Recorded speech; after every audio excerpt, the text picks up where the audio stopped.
What's up, Space Knights? It's your boy GemMint, and I just got done reading the ROM Original Marvel Years Omnibus Volume 1.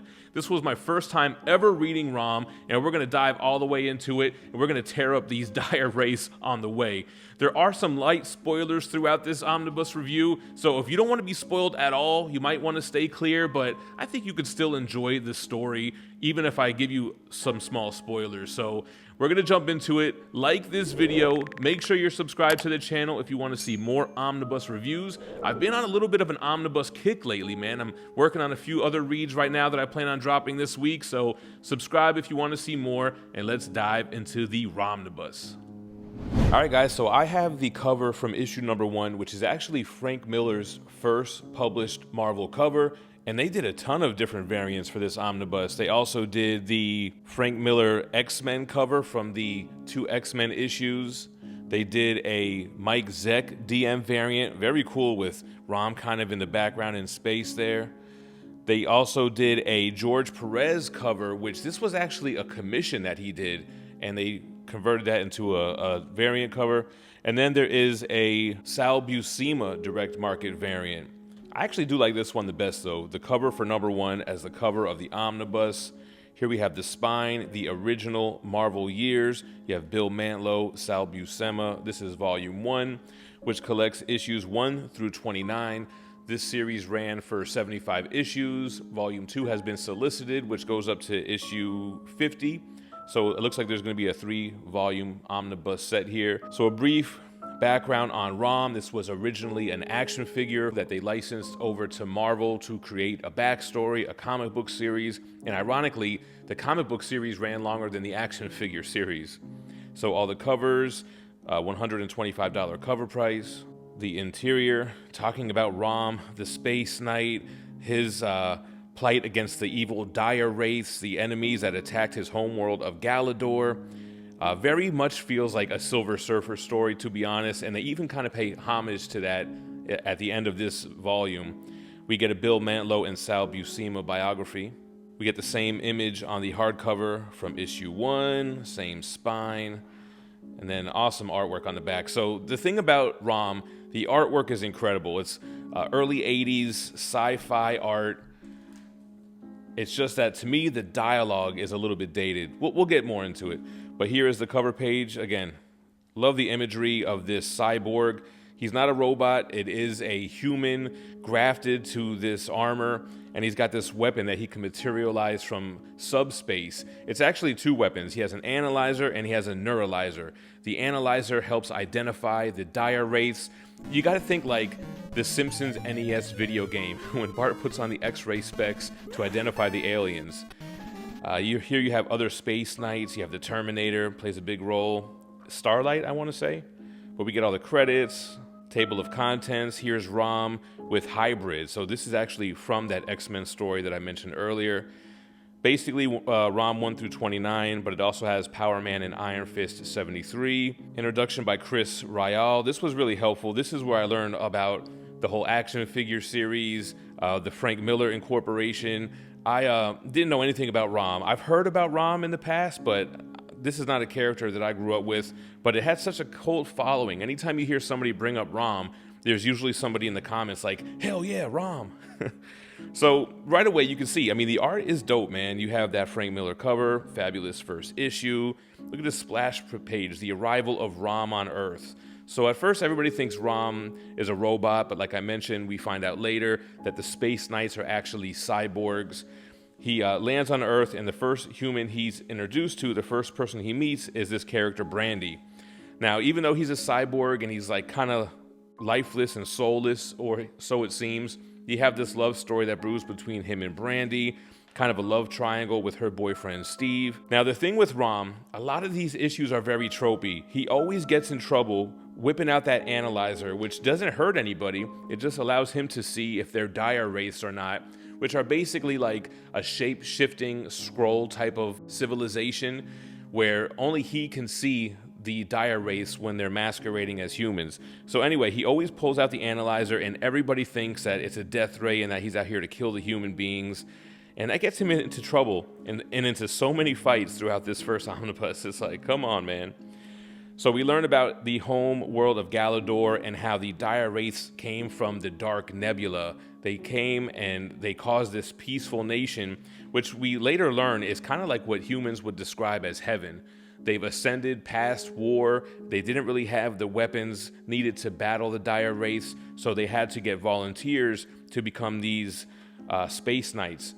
ROM being the first volunteer. There ended up being millions of volunteers, but they could only take a certain thousand that were compatible with this kind of transfer. So ROM comes to Earth. We learn that they won their battle against the dire wraiths in Galador, but instead of just rejoicing and having a good time, they're set out on a quest to eradicate dire wraiths all over the cosmos. So here's what the dire wraiths look like. They're kind of just shown as like these smoke creatures. They can change from humans into animals, into anything basically. So the dire wraiths have infiltrated all factions of human civilization, kind of just like Secret Invasion. Again, very much feels like Skrulls versus Silver Surfer, except it's like a silver cyborg. He's got the same kind of dramatic aspect that Silver Surfer has to him. Same kind of turmoil with falling in love. We learn that he left his love back at home on Galador, and she ends up dying. He comes to Earth. He falls in love with Brandy, even though she's already in a relationship with somebody. We have the analyzer. We find out that the other weapon, the neuralizer, has a couple different settings, but ROM has vowed not to kill, even the dire wraiths. So he doesn't kill them with his neuralizer. He bans them to limbo, the same limbo from Marvel Comics. ROM exists in the Marvel Comics universe. So we see cameos from the X-Men, like I mentioned, the Incredible Hulk, Jack of Hearts from the Avengers. The other big point is that he lands and it's in Clairton, West Virginia, which is kind of a big deal because at the time, everything was always New York. Everything took place in New York. You had some stuff happening in California, but Clairton is a fictional city that was made just for this comic book series. Here we have Firefall. So Firefall was another space knight. We learned that the wraiths have taken over that armor and they put this convict in the armor to go up against ROM. So they convinced this convict because they see ROM banishing people to limbo, but to them, they just turn to a pile of dust. They think that ROM's out here killing everybody. So the dire wraiths are easily able to convince everybody that ROM is this evil space creature who's killing everybody with a death ray. He finally gets Brandy to understand that he's actually a good guy. She eventually gets Steve to believe it as well. Once they see the dire wraiths, they end up believing ROM. Here goes a quick little Doctor Strange cameo. So I guess that was cool at the time that you had like these cameos from Marvel characters. Now, again, I really do dig the artwork here. I like the flat coloring of the early to mid 80s. The only thing is that the dialogue is a little bit dated. Think about like, if I was to say, oh, I have to review this omnibus today, within the pages of ROM, it would be like, I, GemMint from GemMint Collectibles, am forced to review this ROM omnibus as I've reviewed so many times on my channel once before. It's like they over-explain everything, even when they're thinking to themselves. And I know that was like a tactic in comics for the reader. It's almost like if you pick up any random issue, you'll be able to know what they're talking about because they give you so much exposition. But in reading this back to back, it's a little bit much, man. Also within these issues, ROM kind of gets his ass kicked at like the end of every issue. It seems like he's always getting bested and then he's always having to recover in the beginning of the following issue. So that's kind of like a running theme throughout here. This dark sphere ends up playing a role here, summoning what would be like the big bad of this omnibus. Them summoning these plant-like creatures is actually what gets Steve to realize that ROM has been telling the truth the whole time when they finally get attacked here. All right, then you have the Deathwing. So the Deathwing is like the dire wraith's big bad. We find out what it is later on in the story, but essentially it's this black creature looking like a dragon. ROM was able to defeat one during the big dire wraith war, but we see one show up on Earth here. This creature was kind of like a one-off, some kind of creature from Earth that's been left behind, the last of his race kind of a thing. But again, you gotta love the big splash pages here. The artwork is dope. The dialogue is what makes this more of a tough read, but I was able to power through it. I was able to get invested into the story and into the characters. ROM going up against these fighter jets in Washington, D.C. The dire wraiths do a lot of impersonations, so they'll capture Steve, and then they impersonate him, and he goes back to Clairton, and then there's this whole wedding thing between him and Brandy. The romance of it is a little bit cheesy. All right, cool. So here's what Rom looks like underneath the armor. Like, he has a human skull, but his humanity is bonded to the armor, to like the cybernetics of it all. We later find out his humanity is still intact back on Galador, and that the Space Knights are able to return back into human form, I guess, once all the dire wraiths are eradicated. And that's also an interesting thing as well. They call themselves humans, so even though they're from another planet, it's this idea that humans exist on multiple planets. I thought that was pretty cool. So Jack of Hearts, I guess he was a new Avenger at the time, battling Rom again, because Rom pulls out that analyzer to see if he's a dire wraith, or he pulls out the neuralizer to banish wraiths, but again, everyone else thinks he's just murdering humans. So there's always these misunderstandings between heroes. It always immediately leads to a fight. They seem to never talk it out beforehand. I get a little bit tired of that trope reading these issues, to be honest. He goes, all the other Space Knights. So Rom, the meaning of the name Rom was like the first one or something like that, and he's the greatest of all the Space Knights. And here, look, again, he ended up getting defeated at the end of the last issue, and he's got to recover at the beginning of this issue. So we start to get these backup stories, the saga of the Space Knights. So there's probably like 5 or so of those, just showing all the other Space Knights, what happened with their prime director and the decisions that he made to go to war, and even with himself. So this is a little bit of a spoiler alert, but I don't know if it's that much of a big deal. But he ends up putting his humanity into a Space Knight, but what happens is it's only the evil part of him that goes into the Space Knight, and his good part of humanity is left behind. But that Space Knight ends up being Mentis, which is like the big bad, which we'll see a little bit later on. It's kind of an early spoiler. So here's another Marvel crossover, the Thinker with his awesome android.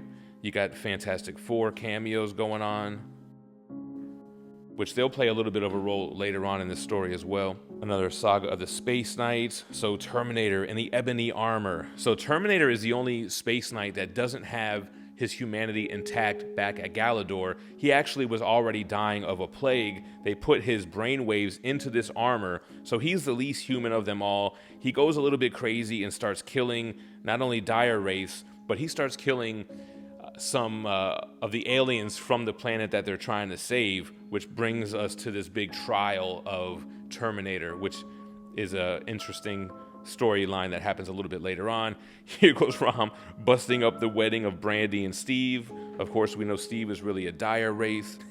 It's pretty cheesy, but I still was entertained, man. I still did enjoy reading this. Got Rom versus the Watch Wraith. The Wraith created their own armor. Oh, and next is Hybrid. So, here goes the Space Knight story, and then we get into the X-Men crossover. So yeah, here's what happened to Terminator. He got this Wraith plague, and they had to save him by putting him in the armor. So yeah, here goes that Frank Miller cover that is also one of the variants for the Dust Jacket. I didn't really like the X-Men story. Again, it's very tropey. Rom pulls out the analyzer. They immediately think he's attacking, and they fight without question. Now, the Hybrid story is pretty cool, though, because the Hybrid story is a Wraith who has masqueraded as a human being, takes up a wife just to be normal, but they end up having a child. And this child ends up becoming a mutant that sets off Cerebro, bringing the X-Men to Claritin. I want to thank ThatSpiderManBooth.com for sponsoring this video. This is your last chance to sign up for their January subscription box. Every box gives you 5 comics. It's $100 of retail value for just $50. You get ratios, store exclusives, regular variants, and this month you're going to get the Essentia issue #1, the Jim Lee variant. This is the John Doe Mayan book, the drummer for System of a Down, the founder of Torpedo Comics. Make sure to hit ThatSpiderManBooth.com and sign up for the subscription box today. What happens is the father ends up bringing his child in around the other race. They brainwash him with their propaganda. He starts becoming anti-human. He starts this fight with Rom, kills his dad a la Spider-Man Green Goblin style. And then he's tricking the X-Men into thinking they're saving this boy when he's really trying to kill them all. So it's a 2-part story. I mean, you get the cameo from the X-Men, but they kind of seem a little bit dumb the way that they're tricked here. I didn't really enjoy the X-Men crossover, if I have to be completely honest. Dope cover right here, though. And again, the artwork is great. I mean, Bronze Age X-Men, I'm with that. But he's able to augment the X-Men's powers. He's using Storm to create an even bigger blizzard, and he's able to touch Colossus and turn him back into human form.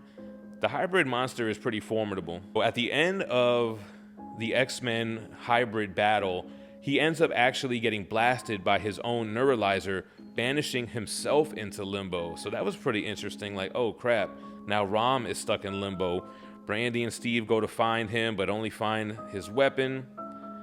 He can see them and hear them, and we learn more of the traits of limbo. Like, he's basically in a different plane of existence, able to witness everything that's going on in Earth, but they can't see him. He's stuck with all the dire wraiths that he's been banishing throughout the last 200 years.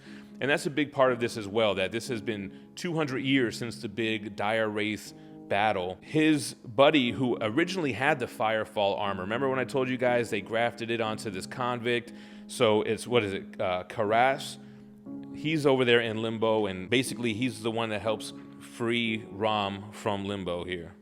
More saga of the Space Knights. This is when Terminator ends up killing the king of this race of people. He was so frustrated with them that they were able to be duped that he kills them, and then he has to stand trial. And during the trial, he gets the option to have banishment or death. He chooses death, and they think that they destroyed Terminator, but he's really teleported out of there last minute by, what is it, Mentos, the fresh maker? Mentos, which is the evil prime director, or the evil part of him as well. All right, guys. Move over, Rom. There's a new hero in town, Torpedo. I really disliked this Torpedo character. It's a character that moves into town because he's a hero and he has a secret identity. He's running away from the Rocketeers, the people who have versions of his armor, but he has the more stronger prototype. He's this ex-football player. He ends up traveling to the worst possible place ever, a city that's infested with dire wraiths. But Rom sees it as an opportunity to let him take over as the city's local hero so he can go back to Galador. See, when he was in limbo, the dire wraiths showed him a vision of Galador being completely destroyed. And he doesn't know whether he can trust it or not, so he wants to go back to Galador, who have like these angel-like guards and stuff. It's pretty interesting. Again, they compare it to heaven. He wants to go back to Galador to see if it still exists. And being that it's so far away, he doesn't want to just travel there because it'll take like 100 years. It took him 200 years to get to Earth, but he was battling dire wraiths on the way and everything. But it still will take a very long time to get there unless he can figure out how to traverse there quicker, which is where the Fantastic Four come in. I think it's either Torpedo or Steve that recommends to check out the Fantastic Four. They have scroll ships, they've got Kree ships, they've got all this stuff. And that's where the Power Man and Iron Fist tie-ins come in. So this was a nice little breath of a different writer, a different artist, kind of an insight into the Power Man, Iron Fist comics of this era. It's very 70s. It kind of felt weird to read, but it was still pretty cool. But this was a whole thing where Rom gets himself in trouble, banishing dire wraiths in public, humans thinking he's just killing humans with death rays.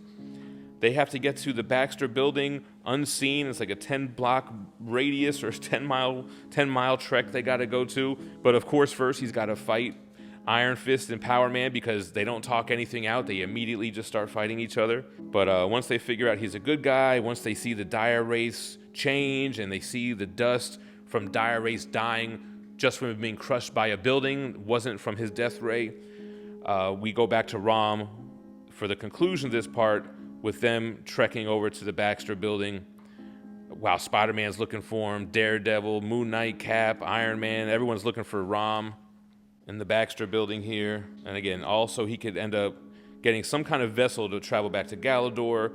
They hook him up with this Kree ship, and yeah, so Rom's gonna go check back on his hometown. On the way back home, Rom finds out their home is not there. The coordinates that were within his cybernetics helped Reed Richards program the scroll ship, but when we get there, they run into Nova and Xandar. So for some reason, Galador is not there. We find out that it's Mentis, that he set it on a path toward the Dark Nebula, toward the Dire Wraith's hometown. So we have this little side plot where ROM helps the Nova Corps get rid of these scrolls. Again, pretty cool to have a Marvel tie-in, and I like how they were self-aware enough to know the Dire Wraiths feel like scrolls, and ROM feels a lot like Silver Surfer, which is why we get this Galactus story at the end of the Omnibus. Anyway, finally, now Xandar has the technology to just beam ROM to Galador so he can check to see if his planet still exists. And then this is where we get the mirror match, ROM versus ROM. So again, a little bit of a spoiler alert, but what happens is the events where Mentis saves Terminator from death, he takes the Terminator and makes him a doppelganger ROM using the other part of ROM, his humanity that's stored in Galador, in order to function. So essentially now ROM has no way to change back to his human self, and Terminator is this evil version of ROM that is just as strong. Of course, good prevails over evil. They're able to free all of these trapped space knights. And now you have two ROMs that end up working with each other for the greater good. Only problem is now Galactus shows up. Here we go. So Galactus on Galador. He's got Terex the Tamer. Terex the Terrible is his herald, and it's just like the Silver Surfer story, even down to ROM essentially talking Galactus into letting his planet live, to leave Galador alone, and he'll bring him to a planet that isn't brimming with life. Meanwhile, back on Claritin, the Wraiths have been doing this new power that we had no idea that they had, where they're putting this mist throughout the whole town, which kind of turns them into zombies. They lure all of the town into the underground caverns, and then they masquerade as humans until ROM shows back up. ROM gets on Galactus' ship, so very cool to see the inside of the ship, all of the civilizations that he has on display that he's destroyed, keeping their memory alive. ROM decides he's going to destroy them to get Galactus' attention. The Terminator ROM ends up getting killed by Galactus while he's fighting on the outside. So Terminator's gone, the other half of ROM's humanity is gone, and now we have Galactus showing up inside of his ship, confronting the one true ROM. And then here he comes back. He's agreed to be Galactus' herald. They're going to go to the Dark Nebula so that he can feast on the Dire Wraith's planet and their black sun. Immediately thinking of Soundgarden. This is Wraith World, man. So I like the depiction of it, man. It's very different than Earth or from Galador, and the planet actually fights back. It starts hurling acid rain down, destroying Galactus' contraption that helps him eat planets, and starts destroying Galactus himself. So he decides to get off the planet, go toward their black hole sun, trying to absorb it. They describe Galactus getting larger and creating an eclipse in front of the sun, and we see the black hole sun is actually what spews out those death wings which attack Galactus. First of all, they already got Terex shook, man. So he took one step on the Wraith world and he was done with. But, Galactus ends up finding it amusing, and that ROM didn't go back on his word. He did take him to a planet that he can eat, but the planet was just too much for Galactus, so no harm, no foul. He ends up moving Galador. So what he does is he transports all the Space Knights to where Galador was, but Galador he did save it. It's not on the path toward the Dark Nebula, but they just don't know how to find it. So basically, all of a sudden, Starlight, she has the power to just transport them to wherever she wants, and they both go back to Claritin. That's where we learn that she secretly is in love with ROM. They kind of been hinting that the whole time. She's jealous of Brandy. Steve is jealous of ROM. It's like this whole love rectangle at this point. And then they come back and they eventually find out that all of the humans are Dire Wraiths, and it ends up costing... Is her name Starlight? I don't want to know if I'm saying it wrong. Starshine. Yeah, so when they first touch down, she wants to use the analyzer just to make sure everybody is human, as they say, and ROM's like, nah, I trust them. It ends up costing her her life. The humans who are trapped in like this kind of pocket dimension cell get freed from Mole Man, so another Marvel tie-in there. He breaks the humans out. They're all underground.